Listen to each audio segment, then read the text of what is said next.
दोस्तों नमस्कार।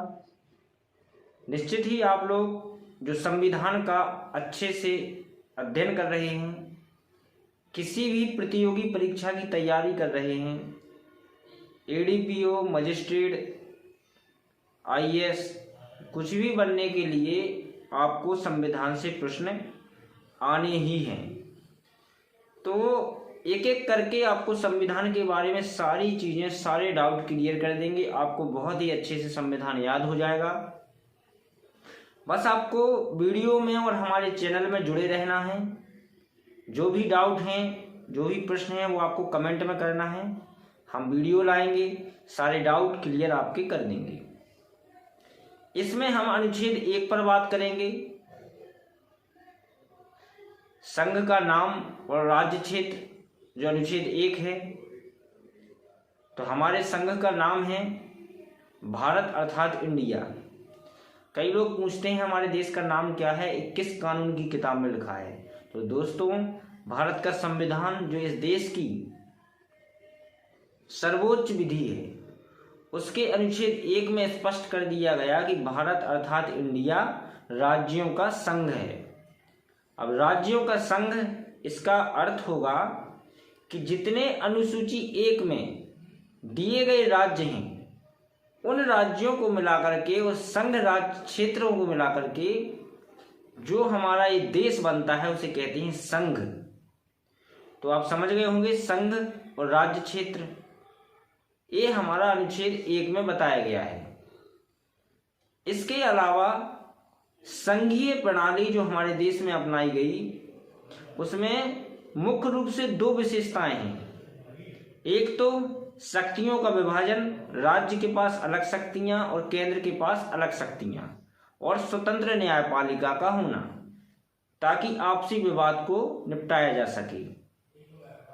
देखिए, हमारे देश को एक लिखित रूप से संविधान दिया गया और उसमें गारंटी दी गई कि जो भी राज्य हमारे संघ में शामिल होगा, उसकी गारंटी लिखित रूप में संविधान में होगी कि आपको भाषा, धर्म के आधार पर आपके साथ कोई भेदभाव नहीं होगा, किसी भी राज्य के साथ नहीं होगा, और तुम्हारी शक्तियां तुम्हारे पास रहेंगी, केंद्र की शक्तियां केंद्र के पास रहेंगी।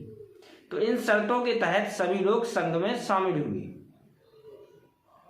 डॉक्टर अंबेडकर ने भी कहा है कि संविधान रचनात्मक रूप से संघीय है, या स्वरूप इसका संघीय है। जैसे हमारा शरीर है, वो उसके पास पावर है, जैसे हाथ के पास पावर है, इस हाथ के पास पावर है, लेकिन जो आत्मा है उसका पूरा कंट्रोल है। ऐसे ही कहीं कहीं संघीय के साथ साथ हमारे देश के संविधान में एकात्मकता भी देखने को मिलती है। कब?